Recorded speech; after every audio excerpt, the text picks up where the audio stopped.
امشب به خانه دیر میایم گلر. کارها خیلی زیادند. از یوز یگان خبر هست؟ نه، ولی ما هر لحظه در تماسیم. خواطر نشو. شما خوب هستید؟ بله. دخترها همه این جویند. انتظاریم. اردم، اگر خواهی یگان کس رو بفرست این بسته رو از اینجا ببرد، شاید یگان چیزی مهم باشد. حاضر کسی رو روان کرده نمیتوانم گلر. همه به کار بند است. فردا برای دوش گرفتن به خانه میروم. بعد گرفته میآیم. میلش جانم. خوب. برای کار. اگر از یوز یگان خبری نو شد ما رو آگاه کن. خوب، خواطر نشو.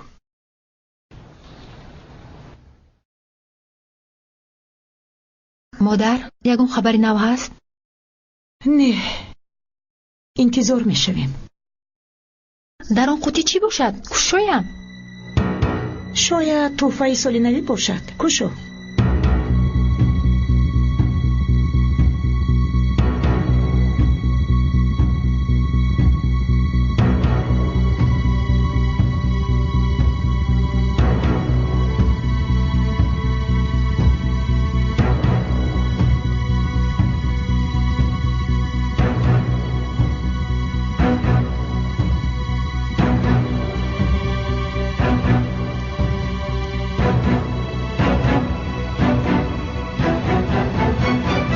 شاید نکشایم.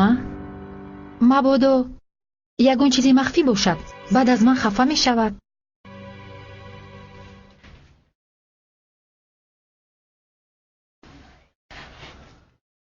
با شما چای آرم میخواهید؟ نه جانم. ما تمام روز چای نوشیدیم. از چای هم بیزار شدیم. گرسنه‌اید؟ خوراک پزم؟ نه اپای گلر، تشکر. برای خوراک خوردن اشتها نداریم اپای گلر. خدا کند که امشب از یوز یگان خبری خوش آید. می آید. انشالله می آید.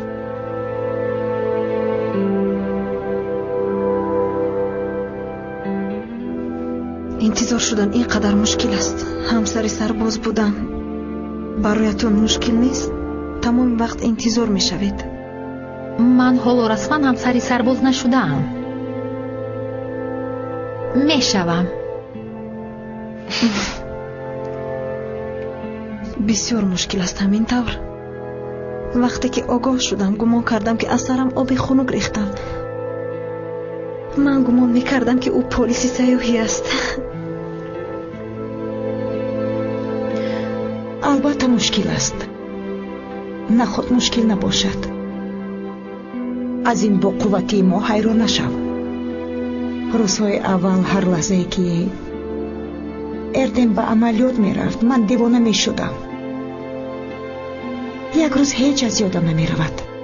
او به یک عملیات طولانی رفت. یک شب در دلم سیاهی پیدا شد. زنگ زدم، جواب نداد. پس از چند وقت باز زنگ زدم، باز جواب نداد. شب زنگ زدم، روز زنگ زدم. همین طور 2 روز گذشت. با کسی تماس گرفتن نتوانستم. اون زمان ها نزلی تماما خورد بود. در خانه تنها بودم، دیوانه می شدم. سپس در سرم فکرهای بد می آمدند. یک ناگهان تلفن زنگ زد. جواب دادم. دیدم که اردم زنگ می زند. وقتی صدایش را شنیدم گمان کردم که تمام دنیا از آن من است. گمان کردم که دوباره از مادرم تولد شدم.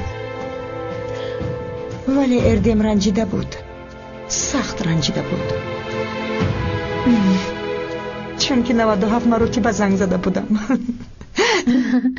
مادر جون 3 مرتبه دیگر زنگ زنید 100 مرتبه می شود. در 48 ساعت 97 مرتبه زنگ زدید.